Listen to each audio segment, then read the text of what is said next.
Hello friends. TNPSC இன்றைக்கி ஒரு press release விட்டிருக்காங்க. அதுபடி வந்து குரூப் 2 உடைய டோட்டல் வேக்கன்சி வந்து அதிகமாக இருக்குது திரும்பவும். இப்போ கரண்ட்டாக அந்த ப்ரெஸ் ரிலீஸ் படி கரண்ட்டாக உள்ள வேக்கன்சி எவ்வளோன்னு பார்த்தோன்னா டோட்டலாக வந்து 6151 6151. ஸோ இதை நம்ம வந்து ஒரு ஃபைனல் வேக்கன்சியாக எடுத்துக்கலாம். ஏன்னா நெக்ஸ்ட் வீக்கில் வந்து மேக்ஸிமம் நமக்கு ரிசல்ட் எப்படியும் வந்து அனௌன்ஸ் பண்ணிவிடுவாங்க. ஸோ இந்த 6151 தான் நமக்கு ஃபைனல் வேக்கன்சியாக நம்ம எடுத்துக்கலாம். இப்போ இந்த டைமில் பார்த்தோன்னா இந்த குரூப் 2 எக்ஸாம் எழுதி முடித்தவங்களுக்கும் சரி, அடுத்து கவுன்சிலிங் அட்டன் பண்ண போகிறவங்களுக்கும் சரி, இல்லை புதுசாக இந்த குரூப் 2 எக்ஸாம் படிக்க போகிற ஆஸ்பிரண்ட்ஸ்க்கும் சரி, ஒரு முக்கியமான கேள்வி என்ன இருக்குன்னா, அந்த குரூப் 2 எக்ஸாம் பாஸ் பண்ண பிறகு கவுன்சிலிங்கில் நம்ம வந்து என்ன டிபார்ட்மெண்ட் சூஸ் பண்ணலாம், எந்த துறையை தேர்ந்தெடுத்து வேலை செய்யலாம் அப்படின்றது ஒரு ஒரு ஒரு சின்ன டவுட்டாக இருக்கும். அந்த கேள்வி அவங்களுக்குள்ளே எப்போவுமே இருக்கும். ஸோ அதுக்கான பதில் தான் இந்த வீடியோ. ஆக்சுவலாக வந்து குரூப் 2ல் வந்து மொத்தம் 2 கைண்ட் ஆஃப் போஸ்ட் இருக்குது. ஒன்று வந்து இன்டர்வியூ போஸ்ட், ஒன்று வந்து நான் இன்டர்வியூ போஸ்ட். இது நமக்கு தெரியும். இன்டர்வியூ போஸ்ட்டில் வந்து நிறைய நல்ல போஸ்ட்லாம் இருக்குது. உதாரணத்துக்கு வந்து சப் ரிஜிஸ்டர் இருக்குது, அசிஸ்டன்ட் இன்ஸ்பெக்டர் ஆஃப் லேபர், இந்த மாதிரி சில நல்ல முக்கியமான போஸ்ட்லாம் இருக்குது. இதே வந்து குரூப் 2 நான் இன்டர்வியூ போஸ்ட்டில் பார்த்தோம் அப்படின்னா வந்து ASO, assistant section officer in secretariat, senior inspector, audit inspector, இந்த மாதிரி சில நல்ல போஸ்ட்லாம் இருக்குது. இதில் வந்து இன்றைக்கி நான் பேச போகிற வந்து இப்போ போஸ்ட் என்னென்னு பார்த்தோம் அப்படின்னா வந்து அசிஸ்டன்ட் இன்ஸ்பெக்டர் இன் லோக்கல் ஃபண்ட் ஆடிட் டிபார்ட்மெண்ட் அப்படின்றது டிபார்ட்மெண்ட் பற்றி தான் நான் பேச போகிறேன். ஸோ இந்த துறையில் வந்து நான் கடந்த ஒரு 6 வருஷமாக வந்து ஒர்க் பண்ணிகிட்ருக்கிறதால இந்த துறையை பற்றி ஓரளவுக்கு எனக்கு தெரியும். அப்படின்றதாலையும் அடுத்து குரூப் 2 கவுன்சிலிங் போகிறவங்களுக்கும், இல்லை இந்த எக்ஸாமுக்கு படிக்கிறவங்களுக்கும் இது யூஸ்ஃபுல்லாக இருக்கும் அப்படின்றதுக்காகவும் தான் இந்த வீடியோவில் இதை நான் சொல்கிறேன். ஸோ இந்த டிபார்ட்மெண்ட் பற்றி நம்ம முழுசாக பார்க்குறதுக்கு முன்னாடி நான் ஒரு விஷயம் கிளியராக சொல்லிக்கிறேன். குரூப் 2வில் பொறுத்த வரைக்கும் இந்த போஸ்ட்டு தான் வந்து சிறந்தது, இந்த போஸ்ட்டு தான் பெஸ்ட்டு அப்படின்னு எதுவுமே கிடையாது. எல்லாமே வந்து பொசிஷன்லேயும் சரி, சேலரி, இது எல்லாத்துலேயுமே ஓரளவுக்கு ஈக்குவலான போஸ்ட்டு தான் எல்லா போஸ்ட்டுமே. ஸோ ஆனால் இதை பற்றி நான் ஏன் வந்து பேசுகிறேன் அப்படின்னு பார்த்தோன்னா, நான் முன்னையே சொன்ன மாதிரி இது வந்து நான் ஒர்க் பண்ணுற டிபார்ட்மெண்ட், அது ஒரு ரீசன். இன்னொரு ரீசன் என்ன அப்படின்னா வந்து இந்த டிபார்ட்மெண்ட் சூஸ் பண்ண பிறகு நம்ம வந்து வருத்தப்பட மாட்டோம். இந்த டிபார்ட்மெண்ட் நம்ம வந்து சூஸ் பண்ணிட்டோமே அப்படின்னு நம்ம வந்து வருத்தப்படுற மாதிரி இந்த துறை இருக்காது. ஸோ இந்த 2 காரணத்துக்காக மட்டும்தான் இந்த துறையை பற்றி நான் இப்போ வந்து உங்கள்கிட்ட பேசுகிறேன். ஓகே, இந்த லோக்கல் ஃபண்ட் ஆடிட் டிபார்ட்மெண்ட் மாதிரியே அதுக்கு இணையாக இன்னொரு டிபார்ட்மெண்ட்டும் இருக்குது. அதுக்கு பேர் தான் வந்து ஸ்டேட் கவர்மெண்ட் ஆடிட் டிபார்ட்மெண்ட்னு சொல்லுவோம். இதை மேக்ஸிமம் யாருக்குமே தெரியாது. ஸோ இந்த 2 டிபார்ட்மெண்ட், இந்த 2 துறையுமே வந்து சிஸ்டர் டிபார்ட்மெண்ட் சொல்லுவாங்க. இது ரெண்டுமே வந்து ஆக்சுவலாக வந்து ரொம்ப க்ளோஸாக சம்மந்தப்பட்ட டிபார்ட்மெண்ட்ஸ் தான் ரெண்டுமே. இது ரெண்டுமே ஆடிட் டிபார்ட்மெண்ட்ஸ் தான். ஸோ இந்த நம்ம குரூப் நோட்டிஃபிகேஷனில் வந்து இந்த ஸ்டேட் கவர்மெண்ட் ஆடிட் டிபார்ட்மெண்ட் அப்படின்ற பேர் எங்கேயுமே இருக்காது.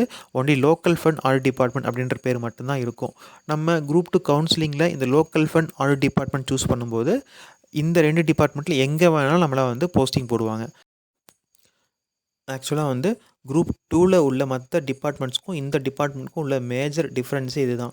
மற்ற டிபார்ட்மெண்ட் நம்ம சூஸ் பண்ணோம் அப்படின்னா அந்த டிபார்ட்மெண்ட்டில் மட்டும்தான் நம்ம கடைசி வரைக்கும் ஒர்க் பண்ணுவோம். ஆனால் இந்த டிபார்ட்மெண்ட் நம்ம சூஸ் பண்ணும்போது இந்த 2 டிபார்ட்மெண்ட், அதாவது லோக்கல் ஃபண்ட் ஆடிட் டிபார்ட்மெண்ட் அப்படின்ற துறையிலையும் ஒர்க் பண்ண முடியும், இல்லை ஸ்டேட் கவர்மெண்ட் ஆடிட் டிபார்ட்மெண்ட் அப்படின்ற துறையிலையும் ஒர்க் பண்ண முடியும். ஸோ இந்த 2 டிபார்ட்மெண்ட்ஸ்க்குள்ள நம்ம வந்து மாறிக்கலாம். அதாவது நம்ம இந்த 2 டிபார்ட்மெண்ட்ஸ்க்குள்ளே எதில் வேணாலும் போஸ்டிங்கும் போட முடியும், ட்ரான்ஸ்ஃபரும் பண்ண முடியும். ஆனால் வந்து அந்த நோட்டிஃபிகேஷனில் மட்டும் நமக்கு இந்த இந்த செகண்டாக இருக்கக்கூடிய இந்த ஸ்டேட் கவர்மெண்ட் ஆடிட் டிபார்ட்மெண்ட் அப்படின்ற பேர் வராது. இதில் பார்த்தோம் அப்படின்னா வந்து தமிழ்நாடு நிதி அமைச்சகத்துக்கு கீழே வந்து ஃபினான்ஸ் டிபார்ட்மெண்ட் கீழே வந்து இந்த 2 துறையும் சேர்த்து மொத்தம் வந்து 9 துறைகள் இருக்குது. ஸோ இந்த 2 துறைக்கும், அதாவது local fund audit department, state government audit department, இந்த ரெண்டுமே வந்து ஃபினான்ஸ் டிபார்ட்மெண்ட் கீழே தான் வருது. நம்மளுடைய நிதி அமைச்சர் அவர் தான் வந்து இந்த துறைகளுடைய அமைச்சர். இந்த துறைகளுக்கு பொறுப்பான அமைச்சர் அவர் தான். அதே மாதிரி வந்து இந்த துறையோடைய தலைவர் யாருன்னு பார்த்தோம் அப்படின்னா வந்து இந்த லோக்கல் ஃபண்ட் ஆடிட் டிபார்ட்மெண்ட்டுக்கு தலைவர் வந்து டைரக்டர் அப்படின்னு ஒருத்தர் இருக்கார், இயக்குனர்னு சொல்லுவோம் தமிழில். அதே மாதிரி ஸ்டேட் கவர்மெண்ட் ஆடிட் டிபார்ட்மெண்ட்டுக்கும் தனியாக வந்து ஒரு டைரக்டர் இருக்கார். ஸோ 2 துறைக்கும் தனித்தனியான இயக்குனர்கள் இருக்காங்க. இவங்களுக்கு மேலே ஓவரால் கண்ட்ரோல் யார்கிட்ட இருக்குது அப்படின்னு பார்த்தோம் அப்படின்னா வந்து டைரக்டர் ஜென்ரல் ஆஃப் ஆடிட் அப்படின்னு சொல்லுவோம், டிஜிஏ அப்படின்னு சொல்லுவோம். அவர் தான் வந்து ஓவரால் கண்ட்ரோல் இந்த 2 டிபார்ட்மெண்ட்டுக்குமே. அவரோட கேடர் பார்த்தோன்னா வந்து ஐஏ அண்ட் ஏஎஸ், அதாவது இந்தியன் ஆடிட் அண்ட் அக்கௌண்ட்ஸ் சர்வீஸ்னு சொல்லுவோம். இது வந்து equal to IAS cadre. So assistant inspector in local fund audit department அப்படின்ற போஸ்ட்டை நம்ம சூஸ் பண்ணுறோம் அப்படின்னா குரூப் 2ல் நமக்கு எவ்வளோ சேலரி வரும்னு பார்த்தோம் அப்படின்னா வந்து மினிமம் 35,600லேருந்து மேக்ஸிமம் 1,30,800 இதுதான் வந்து இந்த சேலரி லெவல் 12ல் வரும் ஆக்சுவலாக. ஸோ அதாவது சிம்பிளாக சொல்லணுன்னா ஃபஸ்ட் மந்த் உங்களுடைய டேக் ஹோம் எவ்வளோ இருக்குன்னா வந்து கரெக்டாக 40,000 இருக்கும். இதுதான் வந்து இந்த டிபார்ட்மெண்ட்டில் சேலரி. அதே மாதிரி இந்த டிபார்ட்மெண்ட்டில் வந்து நம்ம ஹைரார்கி பார்த்தோம் அப்படின்னா வந்து ஃபஸ்ட்டு நம்ம ஜாயின் பண்ணுறப்ப அசிஸ்டன்ட் இன்ஸ்பெக்டர் அதாவது உதவி ஆய்வாளர் அப்படின்ற போஸ்ட்டில் ஜாயின் பண்ணுவோம். அதுக்கு அடுத்து ப்ரொமோஷன் கிடச்சி டெப்டி இன்ஸ்பெக்டர் ஆகும். அப்புறம் இன்ஸ்பெக்டர், அதுக்கு அடுத்தது அசிஸ்டன்ட் டைரக்டர் உதவி இயக்குனர்னு சொல்லுவோம். அதுக்கு அடுத்தது டெப்யூட்டி டைரக்டர், அப்புறம் ஜாயின்ட் டைரக்டர் ஆகிட்டு கடைசியாக டைரக்டர் ஆகும். ஸோ இதுதான் வந்து இந்த டிபார்ட்மெண்ட்டில் வந்து உள்ள ஹைரார்கி இதுதான். அதே மாதிரி குரூப் 4ல் வந்து ஜூனியர் அசிஸ்டண்ட்டாக அதாவது ஜேஏவாக வருவாங்க அல்லது டைப்பிஸ்ட்டாக வருவாங்க. அவங்களும் ப்ரமோஷனுக்கு அப்புறம் அசிஸ்டன்ட் இன்ஸ்பெக்டர் ஆகிடுவாங்க, அதாவது உதவி ஆய்வாளராக ஆகிடுவாங்க. இந்த டிபார்ட்மெண்ட் சூஸ் பண்ணுறவங்களுடைய நேச்சர் ஆஃப் ஒர்க் என்னவாக இருக்குன்னு பார்த்தோம் அப்படின்னா வந்து கம்ப்ளீட்டாக ஆடிட் தான். தணிக்கை செய்கிற வேலை தான் வந்து இந்த டிபார்ட்மெண்ட்டில் முக்கியமான வேலை. இதில் வந்து நம்ம எல்எஃப்இடியில் நம்மளை வந்து ஒரு அசிஸ்டன்ட் இன்ஸ்பெக்டராக போடுறாங்க அப்படின்னா நம்ம வந்து என்ன மாதிரியான நிறுவனங்கள் நம்ம வந்து ஆடிட் பண்ணணும்னு பார்த்தீங்க அப்படின்னா கார்ப்பரேஷன்ஸு, முனிசிபாலிட்டிஸு, டவுன் பஞ்சாயத்ஸு, பஞ்சாயத்து யூனியன்ஸு, வில்லேஜ் பஞ்சாயத்ஸு, யூனிவர்சிட்டிஸ், அனைத்து அரசு பல்கலைக்கழகங்கள் இதெல்லாம் நம்ம வந்து ஆடிட் பண்ணணும்.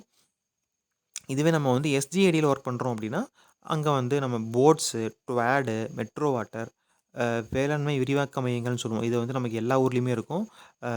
அப்புறம் நூன் மீல் ஸ்கீம்ஸ் இருக்குது. இந்த மாதிரியான முக்கியமான விஷயங்கள்லாம் வந்து இந்த எஸ்ஜிஏடியில் வந்து ஆடிட் பண்ணுவாங்க.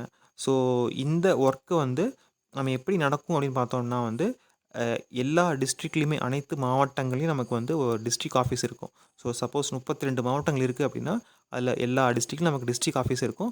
அங்கே செப்பரேட்டாக நமக்கு மேன் பவர் லைக் 30 பேர் 40 பேர் வேலை செய்வாங்க. இது இல்லாமல் ஹெட் ஆஃபீஸ் இருக்கும் சென்னையில். இந்த ஹெட் ஆஃபீஸில் வந்து ஒரு 100 பேர் 150 பேர் வேலை செய்வாங்க. ஸோ இந்த டிஸ்ட்ரிக்ட் ஆஃபீஸில் வந்து உள்ளவங்க வந்து என்ன பண்ணுவாங்க அப்படின்னா வந்து த்ரூ கேம்ப் மாதிரி போட்டு ஆடிட் பண்ணுவாங்க. ஆடிட் பண்ணி அந்த ரிப்போர்ட்டை வந்து ஹெச்ஓக்கு ஹெட் ஆஃபீஸ்க்கு அனுப்புவாங்க. ஸோ அந்த ரிப்போர்ட்டை வந்து ஹெட் ஆஃபீஸில் வந்து நல்லா ஸ்க்ரூட்டனி பண்ணிவிட்டு அதை வந்து அப்ரூவ் பண்ணிவிட்டு அதை வந்து கவர்மெண்ட்டுக்கு அனுப்புறது தான் ஹெட் ஆஃபீஸில் வந்து மெயின் ஒர்க்கு. ஸோ இப்படி தான் வந்து இந்த டிபார்ட்மெண்ட்டில் வந்து ஒர்க்கு ஃப்ளோ ஆஃப் ஒர்க் வந்து நடக்கும். ஸோ அடுத்து இந்த டிபார்ட்மெண்ட் நம்ம சூஸ் பண்ணுறதுல நமக்கு நிறைய நன்மைகள் இருக்குது. அதில் வந்து முக்கியமான விஷயம் என்னென்னு பார்த்தோம் அப்படின்னா வந்து ஃபஸ்ட்டு ஒர்க் லோடுங்க, பணிச்சுமை. அதாவது வந்து சில டிபார்ட்மெண்ட்ஸில் பார்த்தோன்னா நைட்டு 7 o'clock 8 வரைக்கும்லாம் கூட ஒர்க் பண்ணுவாங்க. இல்லை வீக்கெண்ட்ஸில் பார்த்தோம் அப்படின்னா சனிக்கிழமை ஞாயிற்றுக்கிழமைலாம் வந்து ஒர்க் பண்ணுற மாதிரிலாம் இருக்கும். ஸோ அந்த மாதிரியான ஒரு ஒர்க் பேர்டன் இங்கே இருக்காது. அது முக்கியமான விஷயம். அடுத்து ரொம்ப முக்கியம் பார்த்தோம் அப்படின்னா டிஸ்ட்ரிக்டில் நம்ம ஒர்க் பண்ணுறோம் அப்படின்னா நமக்கு அட்டெண்டன்ஸ் கிடையாதுங்க, வருகை பதிவேடு கிடையாது. நம்ம போயிட்டு டைமுக்கு சைன் பண்ணணும் அப்படின்லாம் கிடையாது. ஒரு 5 நிமிஷம் முன்ன பின்ன நம்ம கேம்புக்கு போனாலும் வந்து இப்போ பிரச்சனை கிடையாது. அது ஒரு விஷயம். அடுத்து முக்கியம் பார்த்தோம் அப்படின்னா வந்து ஃபீமேல் ஸ்டாஃப்க்கு வந்து ரொம்ப நல்ல டிபார்ட்மெண்ட் இது. அதுவும் முக்கியமாக மேரிட் உமனுக்கு, திருமணமான பெண்களுக்கு வந்து ரொம்ப ரொம்ப சூட்டபுளாக இருக்கும் இந்த டிபார்ட்மெண்ட்டு. ஏன் அப்படின்னா வந்து அவங்க வந்து அவங்களுடைய ஓன் டிஸ்ட்ரிக்ட்லேயே வேக்கன்சி இருக்கும் பட்சத்தில் அவங்களுடைய சொந்த மாவட்டத்திலே அவங்க வந்து போஸ்டிங் வாங்கிக்க முடியும். ஸோ அவங்களோட ஃபேமிலி கூட இருந்துக்கிட்டே வந்து அவங்க ஒர்க் பண்ண முடியும். ஸோ இது வந்து ஒரு மிகப்பெரிய ப்ளஸ் இந்த டிபார்ட்மெண்ட்டில். நெகட்டிவ்ஸ் பார்த்தோன்னா ரொம்ப பெருசாக ஒன்றும் கிடையாது. ப்ரமோஷன்ஸ் வந்து கொஞ்சம் ஸ்லோவாக இருக்கும் மற்ற டிபார்ட்மெண்ட்ஸ் கம்பேர் பண்ணும்போது. அடுத்து பார்த்தோன்னா சேலரி நீங்கள் வந்து நோட்டிஃபிகேஷன் பார்த்துருப்பீங்க. Sub registrar, municipal commissioner salary compare பண்ணும்போது நியர்லி ஒரு 2000 rupees கம்மியாக இருக்கும் சேலரியில். ஸோ இதுதான் வந்து மெயினாக வந்து நெகட்டிவ்ஸ். ஸோ ஃபைனலாக வந்து குரூப் 2 கவுன்சிலிங் போகிறவங்க இந்த வீடியோ பார்க்கும்போது உங்களுக்கு இந்த துறையை பற்றி முக்கியமான விவரங்கள் எல்லாமே தெரிஞ்சிருக்கும் இப்போது. ஸோ இப்போது நீங்கள் தான் டிசைட் பண்ணணும் இந்த துறை நமக்கு செட் ஆகுமா ஆகாதா அப்படின்னு நீங்கள் டிசைட் பண்ணிக்கோங்க. என்னை பொறுத்த வரைக்கும் வந்து ஒரு டீசெண்டான ஒரு நல்ல ஒரு ரெஸ்பெக்டபிள் ஜாபு, நல்ல ஒரு salary, at the same time ஆடிட்டில் நமக்கு இன்ட்ரெஸ்ட் இருக்குது அப்படின்னு நம்ம நினைக்கும்போது இந்த ஜாப் நம்ம சூஸ் பண்ணலாம். அட் த சேம் டைம் நம்மளுடைய வந்து ஒர்க் வந்து நம்மளுடைய ஃபேமிலி லைஃப்பை எந்த விதத்துலையும் அஃபெக்ட் பண்ணாமல் இருக்கணும் அப்படின்னு நினைக்கிறவங்களும் இது சூஸ் பண்ணலாம், கண்டிப்பாக சூஸ் பண்ணலாம். அப்படின்றது என்னுடைய ஒப்பீனியன், ஹம்பிள் ஒப்பீனியன். ஸோ நீங்களும் உங்களுடைய ஓன் ரிசர்ச் பண்ணுங்கள். கவுன்சிலிங் போய் டிபார்ட்மெண்ட் சூஸ் பண்ணுறதுக்கு முன்னாடி உங்களுடைய ஃப்ரெண்ட்ஸ் அண்ட் உங்களுக்கு தெரிஞ்சவங்ககிட்ட கேட்டு சூஸ் பண்ணுங்கள்.